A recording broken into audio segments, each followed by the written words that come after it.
Jangan lupa subscribe, like, komen, dan share YouTube TVRI Bengkulu. Dan nyalakan loncengnya ya.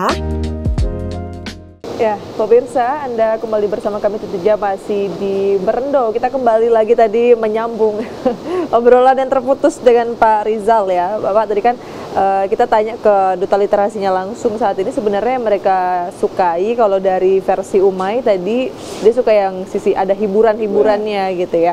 Kalau dari pustakawan Pak Rizal sendiri melihat tren saat ini yang anak-anak muda ini mereka lebih menyukai itu bidang apa sih Pak? Oke. Kalau kita berbicara secara umum, generasi sekarang itu memang benar-benar hiburan lebih utama. Karena seperti yang kita bisa lihat, media sosial, dengan traveling, dengan mode, make up, fashion, dan segala macam yang memang berbau-bau Gen Z, itu sangat sangat yang paling banyak dicari oleh generasi saat ini. Akan tetapi tadi kan Umay sempat juga menyinggung terkait hal-hal yang instan banget dengan kita sekarang dengan dengan hanya memakai gawai saja kita sudah bisa mengakses informasi dimanapun, kapanpun, dan apapun gitu. Akan tetapi yang perlu kita garis bawahi adalah cara kita menelaah sebuah informasi, cara kita mendapatkan dan di mana kita mengakses informasi tersebut kan juga sangat penting. Terkadang informasi instan yang kita dapatkan itu juga hasilnya tidak baik-baik banget juga gitu loh. Jadi kenapa saya juga menyarankan lebih ke walaupun secara digital gitu, walaupun melalui gawai, tidak datang langsung ke perpustakaan atau tidak membeli buku secara tercetak, bisa diusahakan dengan membaca buku secara digital kapanpun dan ya mulai dibiasakan gitu. Karena dengan membaca buku secara utuh gitu, buku fisik gitu ya, buku fisik ataupun digital, kita menjadi lebih kritis. Kita juga bisa melihat berbagai macam hal dari sudut pandang yang berbeda-beda, serta itu tadi. Jadi kayak proses kita membaca buku yang berpuluh-puluh halaman dengan secara itu kan juga akan beda. Ketika kita membaca secara penuh, pasti yang kita ingat juga berbeda dengan apa yang kita dapatkan secara instan. Itu yang perlu kita garis bawahi. Apakah tidak boleh nih mengakses informasi secara instan? Boleh banget. Tapi kan kita juga perlu nih membiasakan diri untuk mencari referensi melalui buku-buku secara penuh gitu, baik secara tercetak ataupun secara digital. Hanya saja satu lagi yang perlu sangat-sangat kita garis bawahi, kalau mengakses buku secara digital harus kita pastikan bahwasanya tempat kita mengakses itu legal, buku yang kita akses adalah legal, karena setiap sebuah karya itu kan ada penciptanya.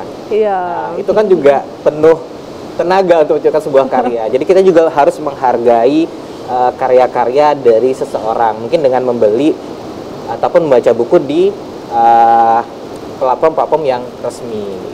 Ya, saya sepakat ya dengan istilah bahwa ketika kita membaca itu dapat meningkatkan kemampuan kita untuk berpikir kritis ya gitu ya. Nah, kalau dari Umay sendiri, sebagai duta literasi gitu ya, melihat bagaimana sih mungkin hubungannya antara literasi dengan kemampuan berpikir kritis bagi para generasi muda? Menurut Umay, hubungan literasi dengan kemampuan seseorang itu sangat mempengaruhi ya Mbak ya. Karena kenapa? Karena ketika seperti kita memahami kata literasi saja kan, kalau untuk pengertiannya kan cuma kemampuan seseorang membaca, menghitung. Sedangkan dalam konteksnya literasi itu tadi seperti yang kata Bapak Yusrizal tadi, bukan hanya membaca saja, tapi bagaimana cara kita memahami, mengkritis, dan juga mengelola serta sampai menyebarkan. Nah, itu sangat berhubungan erat dan makanya kita harus mengasah pola pikir tersebut dengan salah satunya dengan cara membaca. Semakin banyak yang kita baca, semakin banyak kosakata yang kita punya, maka semakin kita bisa berpikir kritis akan suatu hal. Tapi kalau Umay sendiri lebih suka buku fisik atau buku digital? Dua-duanya dibaca, Mak. Seperti sekarang kan sedang menyusun, jadi banyak sekali referensi-referensi yang harus Umay punya. buku secara fisik Umay cari di perpustakaan, jika tidak menemukan alternatifnya cari dengan e-book. Berarti tetap buku fisik dulu ya, Iya, utama gitu ya. Tapi karena vibe-nya kayak beda gitu Mbak, ketika kita membaca buku dengan yang ada di tangan dengan yang ada di handphone. Karena kenapa? Ketika kita membaca buku secara fisik itu fokusnya akan beda, dan menurut Umay ketika kita membaca buku itu nangkepnya itu lebih cepat Mbak. Karena kenapa? Ketika kita menggunakan handphone atau secara digital baca nih misalkan, terus tiba-tiba ada notif, itu buyar semua. Jadi lebih enak baca yang secara fisik begitu. Ya saya sendiri pun juga lebih senang buku fisik ya sebenarnya, benar. Karena kita lebih fokus untuk membaca. Kalau main handphone ada notif buka, ya lamaan buka yang iya. Distraction lebih besar daripada kita mencari informasi di awal. Lupa nih tujuan awal gitu ya. Kalau dari perpustakaan UINFA sendiri Pak Rizal, apakah sudah menyediakan semacam e-book, layanan e-book atau database online gitu Pak? Iya, kita tidak hanya melayankan layanan onsite saja, tapi kita juga melayankan secara daring. Gitu. Beberapa layanan seperti perpustakaan digital kita juga punya, itu bisa diakses secara umum ya Maya.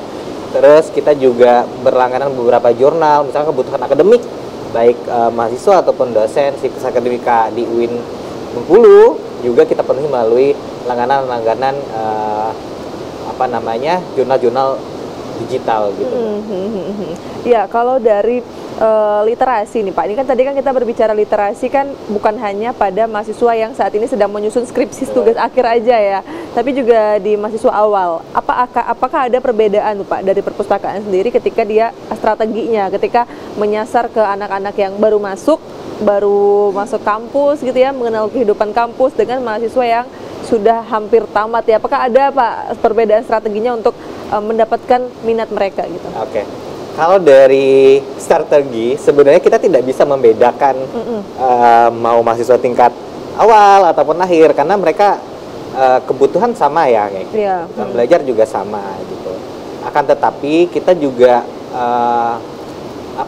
nge-reach out layanan ke dosen, misalkan beberapa dosen itu menugaskan mahasiswa untuk belajar di perpustakaan ataupun mencari referensi perpustakaan, lalu dituliskan ya Umay, dituliskan ke dalam sebuah kertas gitu. Nanti juga ditelaah lagi sama perpustakaan apakah mereka membaca atau enggak. Itu biasanya dilakukan oleh mahasiswa awal ya. Akan tapi kalau mahasiswa akhir biasanya mereka lebih ke referensi terkait skripsi atau tesis ataupun disertasi mahasiswa di sana. Biasanya lebih ke menanyakan jurnal mana, ataukah ada sebenarnya lebih aware mahasiswa tingkat akhir, karena mungkin lebih butuh ya gitu. Tapi kita juga berusaha dari pustakawan dan perpustakaan sendiri berusaha bagaimana perpustakaan juga harus memfokuskan ke mahasiswa yang baru. Kita setiap tahun juga melalui pengadaan, melalui kurasi koleksi yang kita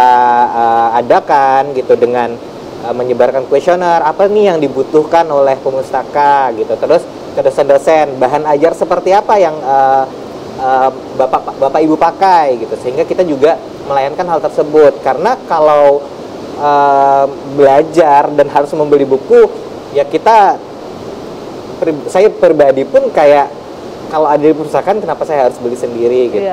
Karena itu juga kalau dari segi mahasiswa kan tidak semua mahasiswa memiliki ekonomi yang bagus gitu. Jadi itulah peran perpustakaan menyediakan bahan-bahan kebutuhan oleh pemustakaan. Oke, baik, bener ya, artinya apa yang dibutuhkan warga di kampus ini gitu ya. Oke, baik, pemirsa, kita akan kembali setelah yang satu ini, jangan kemana-mana, tetaplah bersama kami tentunya di Berendo.